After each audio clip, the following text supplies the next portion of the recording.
Synopsis of the Books of the Bible. Revelation. By JND Darby. New Testament. Revelation. Chapter 21. A new heaven and a new earth, God all in all, the holy city, the new Jerusalem. The history of God's ways closed. But there was a new heaven and a new earth, but no more sea, no separation, nor part of the world not brought into an ordered earth before God. Here we do not find any mediatorial kingdom. The Lamb is not in the scene. God is all in all. No sorrow or crying more, no earthly people of God distinct from the inhabitants of the earth. These are God's people, and God is with them himself, but with all his tabernacle is with them. This is the holy city, the new Jerusalem. The assembly has her own character, is the habitation of God in a special way, when the unchanging state comes, and all is made new. God is the end, as the beginning. Him that is athirst now God will refresh with the fountain of the water of life. The overcomer shall inherit all things. The world for the Christian is now a great Rephidim.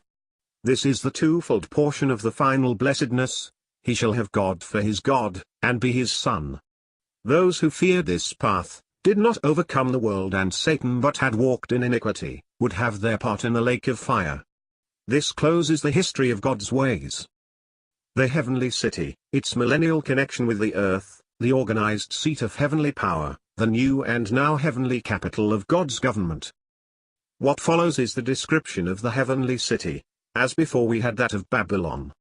Its heavenly character and millennial connection with the earth is revealed. One of the seven angels, as in the case of Babylon, comes to show the prophet the bride, the Lamb's wife. The result of judgment on the earth is the introduction of better and higher blessings. The prophet is taken, like Moses, to see the scene of promise, and sees New Jerusalem descending out of heaven from God. This was its double character from God, divine in its origin, and also heavenly. Compare 2 Corinthians 5 verse 1. It might be of God and earthly. It might be heavenly and angelic. It was neither, it was divine in origin and heavenly in nature and character. It was clothed with divine glory, it must be as founded on Christ's work. It was transparent jasper, jasper being used as a symbol of divine glory, Revelation 4 verse 3. It is secure, having a wall great and high. It has 12 gates. Angels have become the willing doorkeepers of the great city, the fruit of Christ's redemption work in glory. This marked the possession too, by man thus brought in the assembly to glory, of the highest place in the creation, and providential order of God, of which angels had previously been the administrators. The 12 gates are full of the human perfectness of governmental administrative power. The gate was the place of judgment. 12, we have often seen, denotes perfection and governmental power. The character of it is noted by the names of the 12 tribes. God had so governed these. They were not the foundation, but this character of power was found there. There were 12 foundations, but these were the 12 apostles of the Lamb. They were, in their work, the foundation of the heavenly city. Thus the creative and providential display of power, the governmental, Jehovah, and the assembly once founded at Jerusalem are all brought together in the heavenly city, the organized seat of heavenly power. It is not presented as the bride, though it is the bride, the Lamb's wife. It is not in the Pauline character of the nearness of blessing to Christ.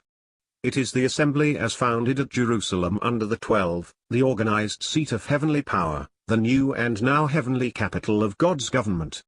They had suffered and served the Lamb in the earthly, and under him founded the heavenly. It is alike vast and perfect, and all measured and owned of God. It is not now a remnant measured. It is the city. It has not divine perfectness, that could not be, but it has divinely given perfectness. It is a cube, equal on every side, finite perfection. So the wall, they are merely symbols, was perfect, 12 by 12. The wall which secured it was the divine glory.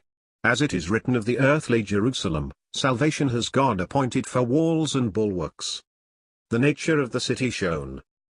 The city was formed, in its nature, in divine righteousness and holiness, gold transparent as glass.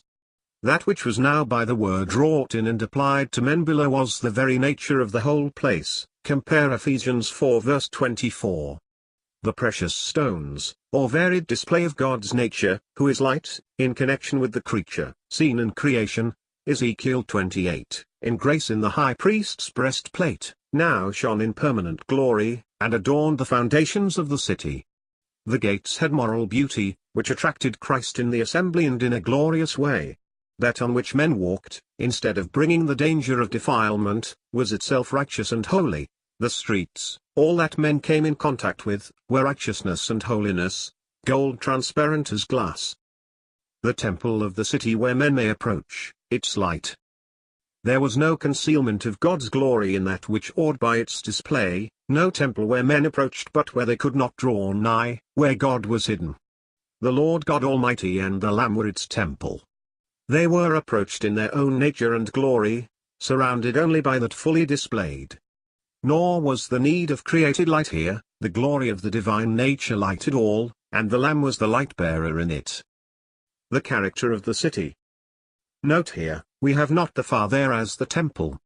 It is the revealed dispensational ruler, the true God, and the Lamb who has made good his glory. This was the character of the city. The relationship of the city to those on the earth, its inhabitants, the impossibility of the entrance of evil, those only who found place there. The vision goes on to show its relationship to those on the earth, and its inhabitants, a seeming inconsistency, but no real one, for the city is viewed as the estate of the bride. Where the inhabitants are spoken of, it is the individual blessing. The nations, spared in the judgments on earth, walk in the light of it, the world does, in a measure, in that of the assembly now. Then the glory will be perfect. The city enjoys the direct light within, the world transmitted light of glory. To it, the kings of the earth bring their honor and glory. They own the heavens and the heavenly kingdom to be the source of all and bring the homage of their power. Night, there is not there, and its gates are ever open. No defense against evil is needed, though divine security leaves no approach to evil. The kings themselves bring their willing homage to it. But the glory and honor of the Gentiles are brought to it too.